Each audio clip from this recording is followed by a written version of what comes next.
আসসালামু আলাইকুম ডাক্তার ভাই, ভালো আছেন?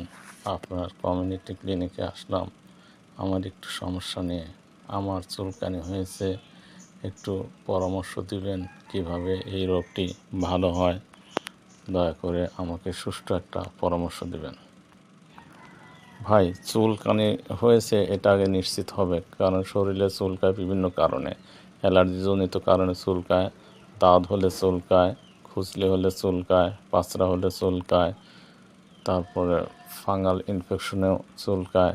আপনার যে চুলকানি হয়েছে তা আমাকে একটু দেখতে হবে। দেখি আপনার হাতটি। চুলকানি হলে প্রথমে হাতের আঙুলের ভাঁজে ভাঁজে হবে, পায়ের আঙুলের ভাঁজে হবে, যৌন অঙ্গের আশেপাশে হবে। এই ধরনের কোনো প্রবলেম থাকলে সেটাকে স্ক্যাবিস বা খাজলি রোগ হিসাবে চিহ্নিত করা হয়। তবে এই রোগের চিকিৎসা রয়েছে, ভয়ের কিছু নাই। এটা যদি প্রাথমিক স্টেজে হয় তাহলে অল্পতেই ভালো হবে, আর ক্রনিক হলে একটু সময় লাগবে। তবে ইনশাল্লাহ এটা ভালো হয়ে যাবে। বলেন দেখি আপনার কী ধরনের সমস্যা। হ্যাঁ, আমার আঙুলের ভাঁজে ভাঁজে ছোটো ছোটো দানা এবং বুকে পিঠে বিভিন্ন জায়গায় ছোটো ছোটো দানা হয়েছে, এবং রাতের বেলা প্রচণ্ড চুলকায়। যৌন অঙ্গের আশেপাশেও প্রচুর দানা হয়েছে। রাতের বেলা প্রচণ্ড চুলকায়, দিনেও চুলকায়। তবে বিষয়টা আপনার কথা মতো মনে হচ্ছে যে আমার খাজলি হয়েছে। ভাই, একটু মনোযোগ সহকারে আমার কথা শুনবেন। এটা চিকিৎসা কিন্তু আপনার একা নিলে হবে না, বাড়ির সবাইকে একসঙ্গে চিকিৎসা নিতে হবে। এমনকি আপনি যদি কোনো হোস্টেলে বা বোর্ডিংয়ে থাকেন, তাদেরও সবাইকে একসাথে চিকিৎসা নিতে হবে। নচেত এই জীবাণুটা অন্য কোনো শরীরে থাকলে বা কাপড় চোপড় বিছানাপত্র থাকলে আপনার ভালো হইলেও পরবর্তী দেখা যাবে যে ওই বিছানা বা ওই যাদের আছে তাদের সংস্পর্শে গেলে আপনার এই চুলকানিটা পুনরায় হবে, এবং এটা জটিল আকার ধারণ করবে, পরবর্তী ক্রনিক হয়ে যাবে। চুলকানি পরবর্তী ইনফেকশন হয়ে পুঁজ হবে এবং পাছড়া নামে অভিহিত হবে। তখন এটা ভালো করতে অনেক সময় লেগে যাবে। সুতরাং আপনার সহ আপনার পরিবারের সকলকে একসাথে এর চিকিৎসা নিতে হবে।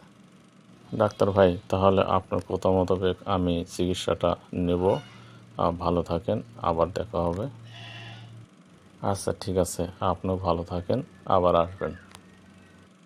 আচ্ছা ডাক্তার ভাই, বলেন আমাকে কিভাবে চিকিৎসা নিতে হবে, তাহলে আমি আপনার কথা মোতাবেক সেইভাবে চিকিৎসা নেব। কারণ এটা খুবই অস্বস্তিকর, যাতে একেবারে ভালো হয়ে যায় সেভাবে আমি আপনার কথা মতো চিকিৎসা গ্রহণ করব। আমি আপনাকে ওষুধটা দিচ্ছি, এই ওষুধটা সমস্ত শরীরে লাগাবেন। সকালবেলা সাবান দিয়ে গোসল করে শরীর শুকায় নিয়ে লাগাবেন।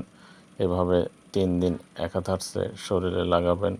পাশাপাশি আপনার পরিবারের সবাইকে শরীরে যেভাবে তেল দেয় ঠিক সেভাবে তেলের মতো মালিশ করে এই ওষুধটা লাগাবেন, আর অ্যান্টিহিস্টামিন ট্যাবলেটটা খাবেন। পাশাপাশি আপনার পরিবারের বা আপনার বোর্ডিংয়ের সমস্ত ব্যক্তির কাপড় চোপড় বিছানাপত্র গরম পানি সাবান দিয়ে উত্তম রূপে পরিষ্কার করবেন। 7 দিন পর অনুরূপভাবে আপনি এই চিকিৎসাটা আবার গ্রহণ করবেন।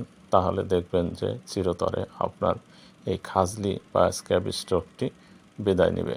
নচেত যদি অবহেলা করেন তাহলে পুনরায় এই রোগটি আবার হলে সেটা ক্রনিক আকার ধারণ করবে। পরে আপনার জন্য এটা খুবই কষ্টকর হবে।